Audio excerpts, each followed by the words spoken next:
Bon, vous avez probablement déjà entendu cette expression-là. C'est une expression qui est utilisée dans le langage courant. C'est kasher, c'est kosher, c'est la version française ou anglaise de la même expression qui réfère à des règles, à un code alimentaire respecté par les gens pratiquants de la communauté juive, et pas juste pratiquants, mais très pratiquants, parce que pour manger kasher, il faut se lever de bonne heure. C'est quand même assez contraignant.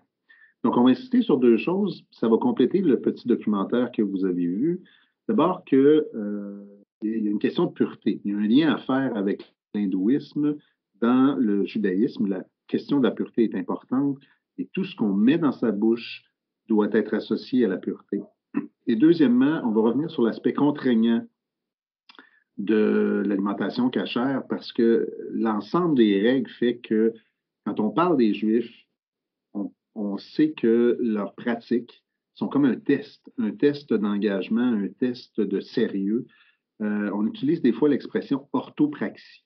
Alors, orthopraxie, nouvelle expression à utiliser à partir de maintenant, c'est le fait de s'attacher à à tous les détails, à tous les éléments d'une règle ou d'un code et de respecter scrupuleusement. Alors, quand on dit on est orthopraxique, c'est qu'on est vraiment très attaché aux détails des choses. C'est important de les faire exactement comme il le faut, au risque de vraiment se contraindre. Alors, une nouvelle expression, orthopraxie. Par ailleurs, donc revenons sur le premier élément, sur la question de la pureté. En fait, pour un juif, il y a une phrase qui rassemble à peu près toute la compréhension des règles cache-route. La phrase, c'est je mange ce que je mange à manger. Alors, ça va compliquer, mais finalement, c'est très simple. Je mange ce que je mange à manger. Autrement dit, si je mange une vache, ben, je mange de l'herbe. Parce que la vache, ce qu'elle a mangé, c'est de l'herbe.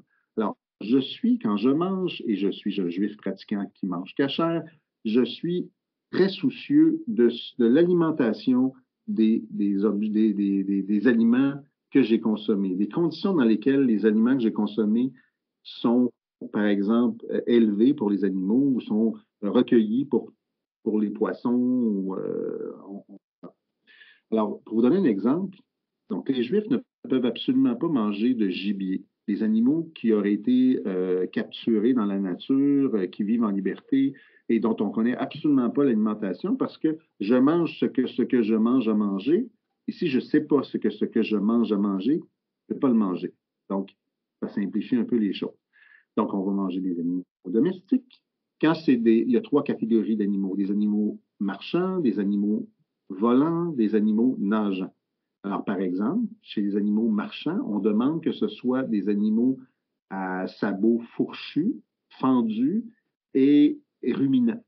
Parce que, comme ça, on s'assure de ne pas manger des carnivores. On s'assure de ne pas manger des animaux dont on ne contrôle pas l'alimentation. Je donne un exemple, le porc. Alors, le porc, c'est un animal qui est omnivore. Un omnivore, on ne sait absolument pas savoir ce qu'il a mangé. Le porc, parlez-en des éleveurs de porc, il n'y a absolument aucune manière de savoir ce qu'un porc a consommé. Donc, pour un juif, c'est impensable de manger du porc. C'est proscrit. Et si vous voulez insulter un juif qui mange cachère, servez-lui du bacon, ça ne passera pas. Cette interdiction-là, curieusement, s'est étendue dans tout le monde sémite et on verra, on en reparlera quand on parlera des musulmans. Donc, le porc, un aliment qui est interdit. Si on prenait les animaux volants, bien évidemment, les oiseaux de proie sont les animaux qui vont chasser sont interdits. On va permettre, par exemple, le canard, la poule, l'oie, mais on ne mangera pas, par exemple, je sais pas moi, d'autres sortes d'oiseaux qu'on aurait pu manger, même dans des situations où on meurt de faim, on va s'empêcher de consommer ce genre de nourriture. Puis pour les poissons, par exemple, on va manger des animaux qui ont des nageoires et des écailles. Ça veut dire que c'est des animaux qui nagent en surface ou à mi-eau, mais pas des animaux de fond, comme la plie, la sole, ce genre d'animaux-là, ou les fruits de mer. Des animaux qui consomment un peu n'importe quoi dans le fond de l'océan. Le meilleur exemple, peut-être, c'est la crevette. Une crevette, c'est un peu comme le porc, c'est un omnivore, c'est un animal qui mange à peu près n'importe quoi, c'est un vidangeur de la mer. Les Juifs qui mangent cachère peuvent absolument pas s'imaginer manger des crevettes parce qu'ils ne savent pas ce que je mange à manger.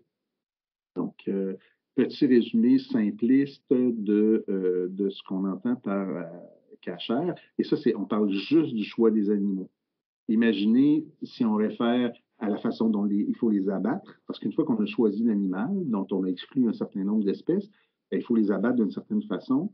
Il faut s'assurer qu'on les a saignés correctement, qu'on les a salés. L'interdiction absolue de manger du sang ou n'importe quoi qui contient le sang, donc du boudin, par exemple, c'est quelque chose qu'on ne peut absolument pas manger. Et la règle la plus contraignante, et ça bat tous les records, c'est la règle qui interdit à un pratiquant qui mange cachère de mélanger un produit lacté avec un produit carné. Alors ça, c'est extrêmement contraignant. Imaginez qu'on ne peut jamais, par exemple, faire cuire un morceau de viande avec du beurre, avec du lait, avec de la crème, impossible, sauce, etc.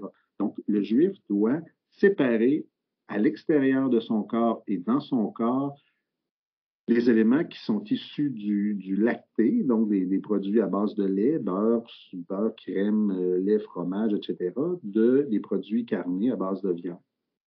Donc, ça complique. Imaginez le cheeseburger, la pizza, des choses comme ça qui sont des viandes en sauce. Tout ça, c'est impossible à manger.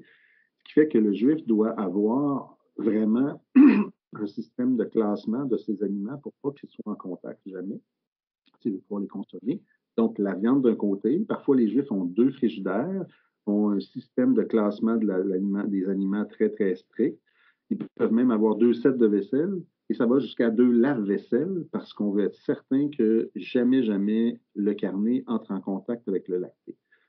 Ah, non, c'est un petit résumé, ça reprend certains éléments de la petite vidéo que vous avez vue, mais ça vous donne une bonne idée de la complexité et du caractère contraignant des règles cachères. C'est pour ça qu'on utilise l'expression orthopraxique, que les Juifs sont orthopraxiques. Donc, c'est 2 choses à retenir. Les Juifs sont orthopraxiques et ça se voit dans d'autres pratiques que la cacheroute, les règles cachères. Et les Juifs mangent ce qu'ils ont mangé a mangé. Retenez bien ça.